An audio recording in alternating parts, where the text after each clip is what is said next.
Bonjour à tous et bienvenue aux nouveaux abonnés. Aujourd'hui, on se retrouve pour réaliser un étui pour offrir des crayons. Donc moi, c'est pour offrir des brush-pens.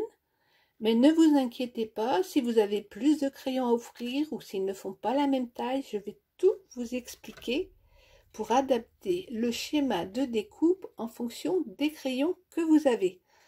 Donc là, l'étui se présente comme ceci. Il a une ceinture et hop, vos crayons apparaissent.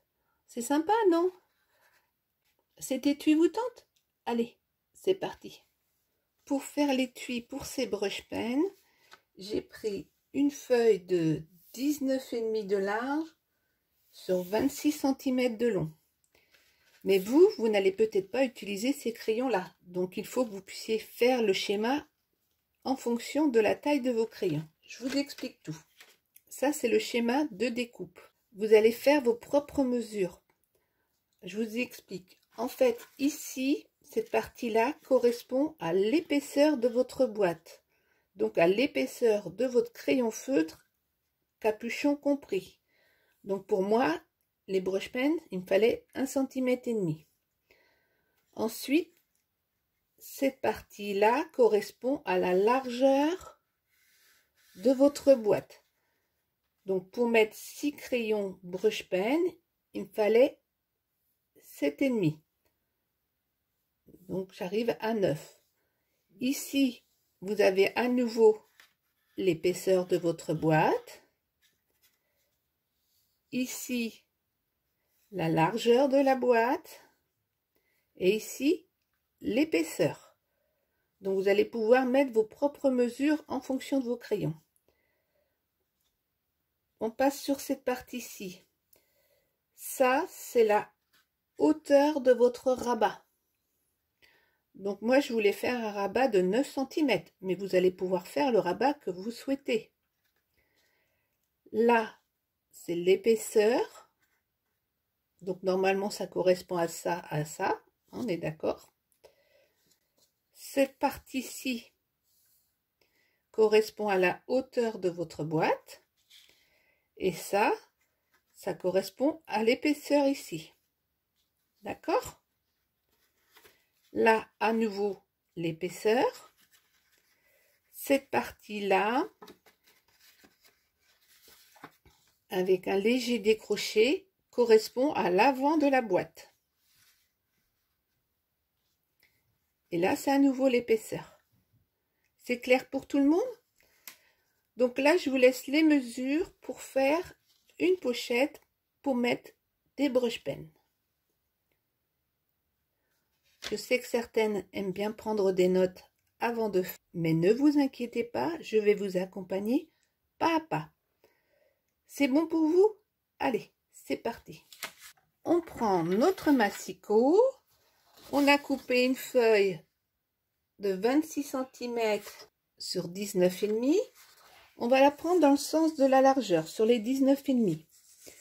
Vous allez faire un premier pli à 1,5 cm. Ne vous trompez pas, ne prenez pas la lame, mais bien celle des plis. À 1,5 cm. Ensuite, un pli à 9 cm, à 10,5,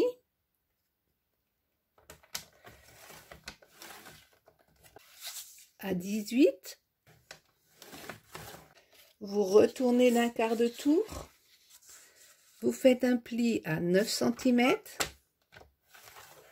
à 10,5, à 24,5 et vous retournez d'un quart de tour. Ici, on a la partie de 9 cm. Vous allez couper la petite bande. Vous coupez ensuite la petite bande, cette grande partie et la petite bande. D'accord? Ensuite, on a la bande qui fait l'épaisseur. Vous coupez le petit carré là. Attention, vous ne coupez pas celle-ci, vous ne coupez pas la deuxième. Et vous coupez cette partie-là. et vous gardez le petit carré. Donc ça vous fait, vous coupez comme ça. Hop, hop, hop et hop. Plus clair pour vous.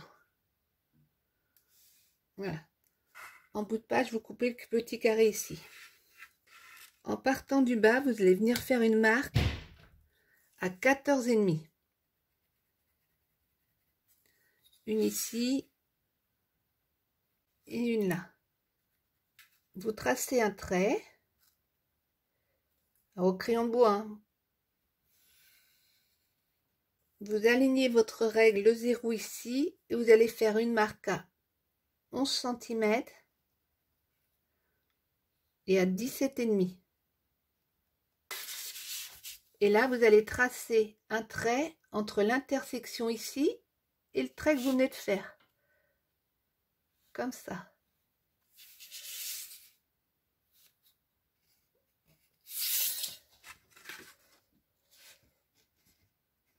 Et vous allez couper cette zone aussi. D'accord? On coupe comme sur le schéma. On ne garde que les parties qui sont en rose.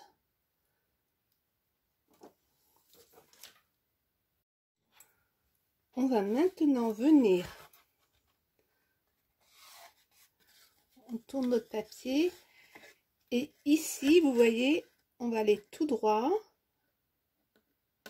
Comme ceci. On va légèrement biaiser pour faire une petite encoche. Et là, on biaise également un petit peu. On prend l'autre extrémité et on biaise le petit carré.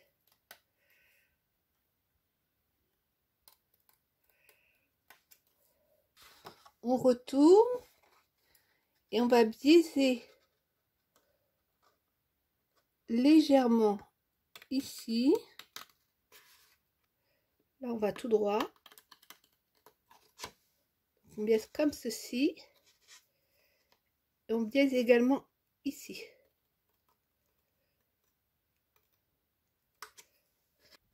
Alors, je ne sais pas si vous voyez bien. Voilà. Au niveau de ce petit carré là, on va aller tout droit.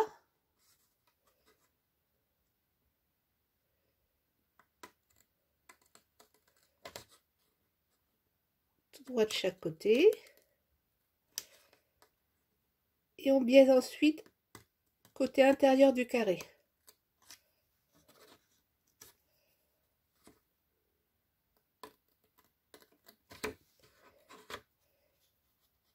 Comme ceci.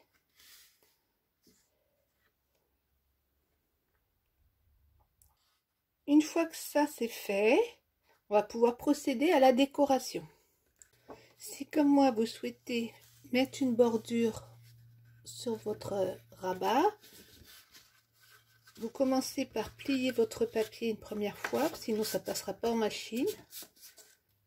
Vous posez votre papier, vous prenez votre bordure, vous la fixez comme il faut et vous passez en machine.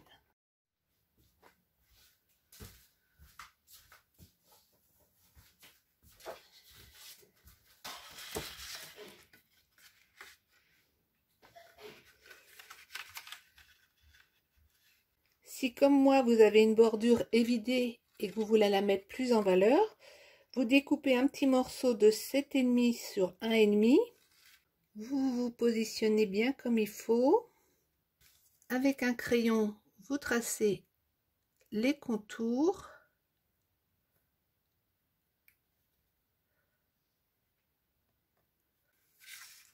Comme ceci.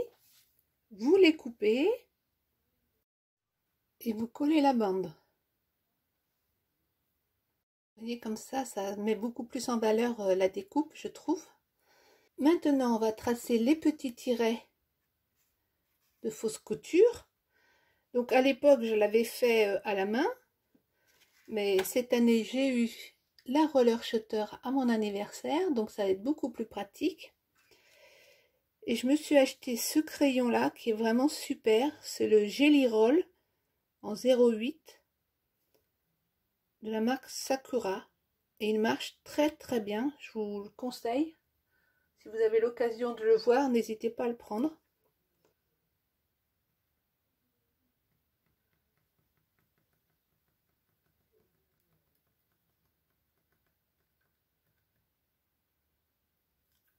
Vous voyez, ça rend vraiment super avec cette règle. C'est très très facile. Et ensuite, vous n'avez juste à la nettoyer en passant un petit coup de lingette. Je vais ensuite réaliser un tamponnage ton sur ton en utilisant de la poudre à embosser vernie. Faites attention en mettant votre tampon à ce qu'il soit bien dans le bon sens. Là, c'est le bas, donc il faut que le motif remonte. Quand vos décos sont faites, on va pouvoir procéder au collage. Donc dans un premier temps, vous allez marquer tous les plis. Quand vos décorations sont faites, vous mettez du double face comme ceci. Et on va commencer par enlever celui-ci.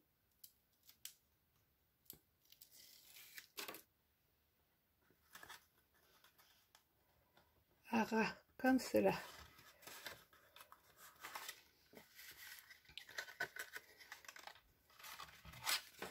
Vous pouvez aplatir pour bien faire adhérer. Sur les petites languettes ici, je mets juste un petit point de colle.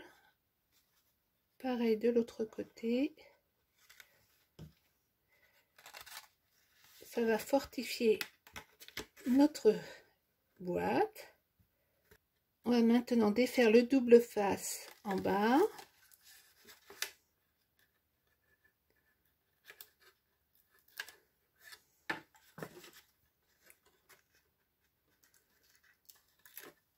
On commence par pousser les languettes à l'intérieur, puis celui-ci.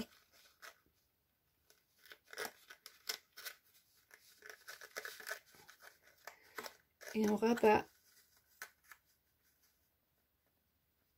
le dernier comme cela. Notre étui prend forme.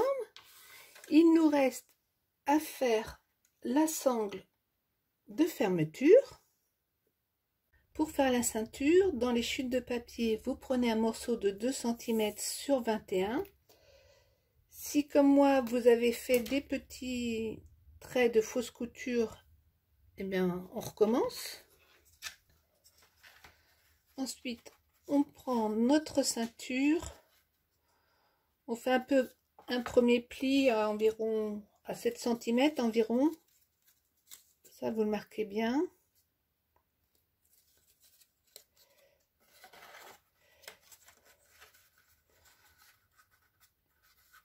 Vous alignez. Vous faites le deuxième. Alors, vous laissez un petit peu d'espace. Quand même que ça soit assez facile à pousser. Vous faites le troisième et le quatrième. Vous retournez. Et là, avec un crayon, vous allez marquer la limite entre vos papiers. Ça sera la zone où on va coller.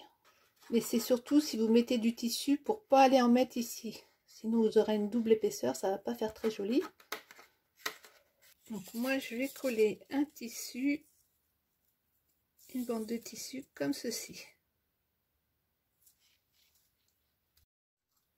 Quand votre ceinture est prête, vous n'avez plus